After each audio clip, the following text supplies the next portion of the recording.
7-count charges against Omotosho as is set to be arrested for false judgment against Nnamdi Kanu. Yes, my dear listeners, this is a reality that is set to befall Justice Omotosho. If we dey talk am, make them dey hear. Make them dey hear. Omotosho no wan hear word o. Yes, so my people, how una dey, how everything dey go with una? Yes, so as it is right now, it is now turning to vice versa. Omotosho, the judge invited for as the presiding officer of Mazi Nnamdi Kanu's trial has ended up indicting himself. Yes, indicting himself in the sense that he has implicated himself. He don't put himself for karara. Karara no be small thing. Nnamdi Kanu's lawyer right now has detected 7-count injustice, 7-count charges, 7-court injustice that Justice Omotosho has put up, and they said they are not going to take it lightly with him to say, and they will make sure that he, Omotosho, is exposed to the latter. We no go believe wetin these very lawyers of Mazi Nnamdi Kanu talk. In fact, because they talk to length. These guys then talk to length. They expose every exposable. I really appreciate it if you can please borrow me your small ear. Make with counsel, and most importantly, denying him a right to free speech. With you, because trying to really long list my people. Make inside the main content. Even can't continue. Recognize human rights.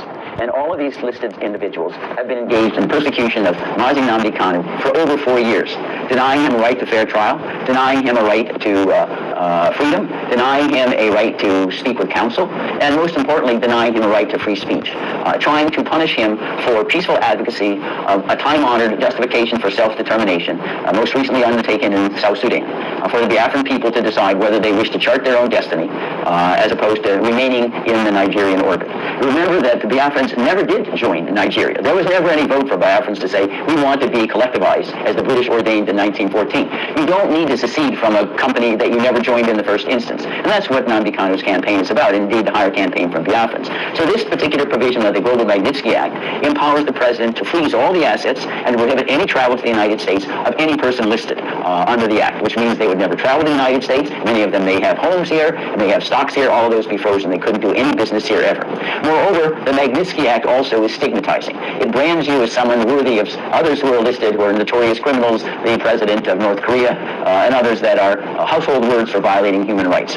So that's where we're doing. It's not a choice that we made initially. We worked very hard with the UN Working Group on Arbitrary Detention to try to get Nigeria to comply with this order to immediately and unconditionally release Mazi Nnamdi Kanu. We pleaded with Nigeria, here's the directive, just please comply with it. All we got was no, no, no. We'll ignore everything. So after all peaceful avenues of redress have been exhausted, we are now resorting to the Global Magnitsky Act as one of the final ways we can hold Nigeria accountable outside the corrupt Nigerian system. The President of the United States has his own independent authority to exert the powers of the United States to pressure Nigeria to comply with the working group decision, and that's what this petition seeks to accomplish. Welcome back once again. Una don hear Nana the Kanu lawyer na he talk so in Oyibo lawyer. In fact, this guy he talk finish. Now, factual background, I tell you, for this that has just been revealed, it was said that on June 2021, Mr. Kanu is abducted in Nairobi, Kenya, held incommunicado and mistreated and forcibly transferred to Nigeria without extradition proceedings. Now, facts will they drop for us. So now on June 24th, 2025, High Court of Kenya, Nairobi Court declared the abduction and transfer unconstitutional and illegal, and award of 10 million in damages against Kenya authorities for complicity. The court records collusion with external actors and breach of treaty obligations. These are points that was put as factual background, as realities for the court to look into and give their own declaration and decision on what to look at. Because as it is now, Omotosho is now in fact beating around the bush, and at the end of the day is now putting himself and indicting himself into what is not supposed to.